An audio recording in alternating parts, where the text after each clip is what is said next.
I use a very simple definition of trust. By trust, I mean confidence. Confidence. The opposite of that, distrust, is suspicion. See, I don't trust someone if I'm suspicious about their motive or their agenda or their integrity. I do trust when I feel confident about it. It's like Jack Welch said, I could give you a dictionary definition of trust, but you know it when you feel it. And what you feel is confidence. So it's also credibility, I assume. What's the difference between trust and credibility? I believe trust and credibility are like two sides of the same coin. But that credibility is actually the foundation on which all trust is built. You always start with the credibility, believability. See, that's what credibility means, believability. You start there, but then with that base, you now need to behave in ways that will actually build trust with people. But your starting place is credibility. Our presidential candidates, our corporate executives, TV pitch men, they're always telling us, trust me, trust me. But how should they build their trust? What are some steps to build that kind of trust? You need both character and competence. That's the first part, your credibility. The second part is then behavior. And that's how you act with people, how you behave, the way in which you do it. And that's how you build trust, through your credibility and then through your behavior, the things that you do. Your newest book is The Speed of Trust, a wonderful book. Shouldn't that really be, though, the speed in which trust can be destroyed? It takes you longer to build it up. You can destroy it overnight.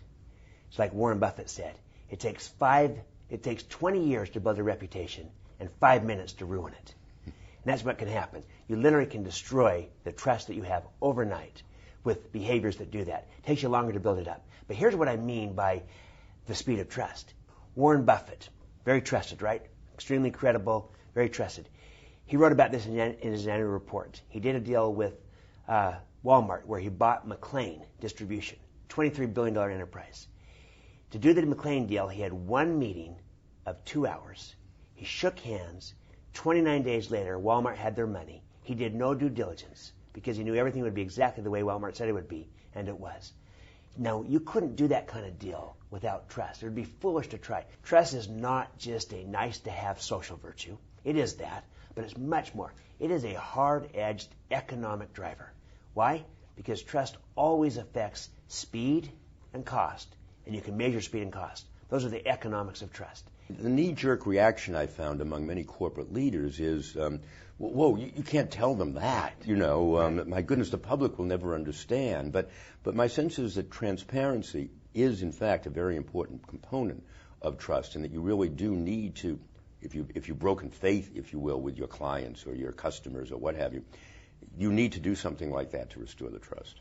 The counterfeit behavior for righting the wrong is you try to disguise it and cover it up. But in today's world, you know what? It doesn't stay covered up very long. And rather than fight the transparency revolution taking place, lead it. Be part of it. Because it's especially vital to building trust when the trust is low. When the trust is low, people don't trust what they cannot see. So let them see it. Open it up. Be transparent. What kinds of organizations call on you to kind of rebuild their credibility, if you will? Yeah. The work that we do runs the gamut, but we tend to do a little bit more on two extremes. The one extreme is the company that has got trust problems, either in the marketplace and or in their own company. There's low trust everywhere, and they know it. They've done surveys on it, and it's really hurting them. So they're paying the tax and the low trust tax, and they want help. They want to understand how you increase that. And we've learned how you can move the needle. We help companies do that. They can actually move the needle on trust and get better at it, improve it. The other extreme kind of is we do a lot of work with companies that are already doing outstanding with trust. They're very trusted in the marketplace with all their different stakeholders, internally, externally.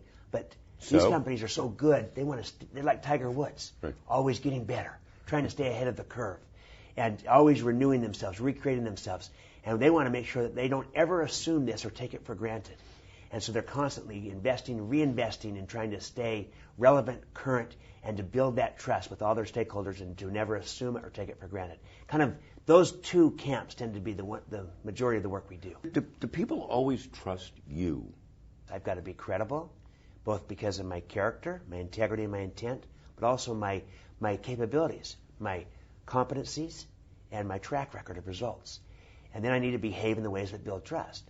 And if I do, I generally will build trust. If I don't, I could lose it like anybody else. So I hope that I hope I have enough credibility that I start on first base.